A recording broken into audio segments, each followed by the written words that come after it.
بریالي کسان کتابتونونه لري، هغه نور تلویزیونونه. که د خپل ژوند لپاره مو په خپله برنامه او پلان ونه لرئ، نو ضرور به د بل چا د ژوند برنامه ته کار کوئ. ستاسو په نورو به په خپلو برنامو کې تاسو ته څه په نظر کې نیولي وي؟ متاسفانه هیڅ. دوستان، د نړۍ د یوه مشهور او مهم شخص 26 وړې جملې دي چې خپل منځ کې کتابونه خبرې لري. راځئ په ډېر غور سره، په ډېر دقت سره یې واورئ او په پای کې دا هم درته وایم چې دا د چا دي. راځئ چې پیل کړو. یا به د ته خپله ورځ کنټرولوې، یا به د ورځ تا کنټرولوي. یوازې انګېزه درلودل کفایت نه کوي. که یوه نادان ته انګېزه ورکړې، نه یو انګېزه لرونکی نادان مو ترې جوړ کړ. ژوند یوازې د وخت تېرېدل نه دي. ژوند د تجربو د راټولولو او ډېرولو په معنا دی.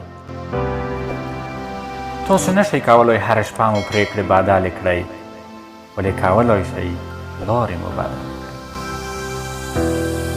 بریا د موخو پر لور دوامداره پرمختګ ته وایي.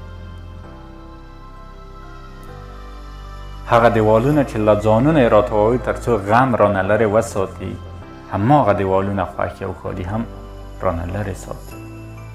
تر ټولو بد عمل چې انسان یې په خپل ژوند کې کوي دا دی چې هیڅ کوښښ ونه کړي.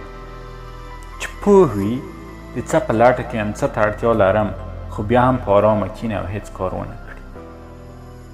هغه څه چې باید بدل شي بدل یې کړئ. وخت د پیسو په پرتله ډېر ارزښت لري.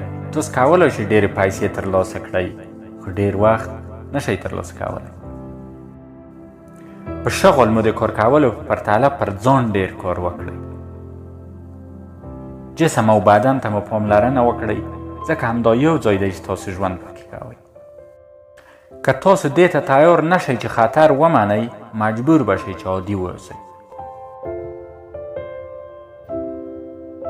که د خپل ژوند لپاره مو په خپله برنامه او پلان ونه لرئ، نو ضرور به د بل چا د برنامو لپاره کار کوئ. ستاسو پند نورو په خپلو برنامو کې څه په نظر کې درته نیولي؟ متاسفانه هیڅ وخت مه وایئ چې دریغه لږ اسانه وایي، بلکې هیله وکړئ خپله قوي شئ. دا هیله مه کوئ چې دریغه ستونزې کمې وایي، بلکې کوښښ وکړئ مهارتونه مو لوړ کړئ. که رښتیا هم وغواړئ څه وکړئ، حتما لار پیدا کوئ. که لار پیدا نه کړئ، بهانې پیدا کوئ. رسمي زده کړې ستاسو په ژوند مثبت اغېز لري، خو هغه غیر رسمي زده کړې چې تاسو یې په خپله خوښه کوئ ستاسو راتلونکی جوړوي. که د حالت خوښ نه دی، بدل یې کړه. ته خو څه ونه نه یې. موږ باید د دې دوو له ډلې له یوه څخه ضرور وکړي، یا له نظم څخه یا هم له افسوس څخه. د هرې ستونزې د حل لپاره له ځانه دا 3 پوښتنې وکړئ. څه کولی شم؟ څه شی لوستلی شم؟ له چا څخه وپوښته. د پوهنتون زده کړې تا ته دومره څه درښودلی شي چې د ژوند لګښتونه پوره کړئ. او که خپله په ډېرو تجربو باندې ولاړ زده کړو پسې لاړ شئ، دې وخت کې تاسو شتمن کیږئ. بریالي کسان کتابتونونه لري، هغه نور تلویزیونونه. زده کړه د شتمنۍ پیل دی. زده کړه د معنویت او روغتیا پیل دی. پلټنه او زده کړه هغه مرحله ده چې معجزې راښکاره کیږي. نظم او انضباط د موخو او لاسته راوړنو ترمنځ د پل حیثیت لري. هغوی چې په ښه لاره نه دي روان، انګېزې ته اړتیا نه لري، بلکې زده کړې ته اړتیا لري، ځکه انګېزه هغه څه دی چې تا ته حرکت درکوي.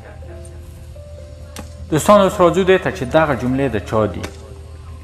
نړۍ د تجارت د فیلسوف په نوم پیژني. د ځینو مشهورو او بریالیو کسانو په پرمختګ کې مهم رول لرلی، لکه د دارن هاردي، بران ټریسي، انتوني رابنز. دغه څوک دی؟ امانویل جیمران. د ځوانۍ پر وخت کې ډېرې هیلې درلودې، خو ډېری وخت به له ماتو سره مخ کېده. هیلو ته به نشو رسېدی.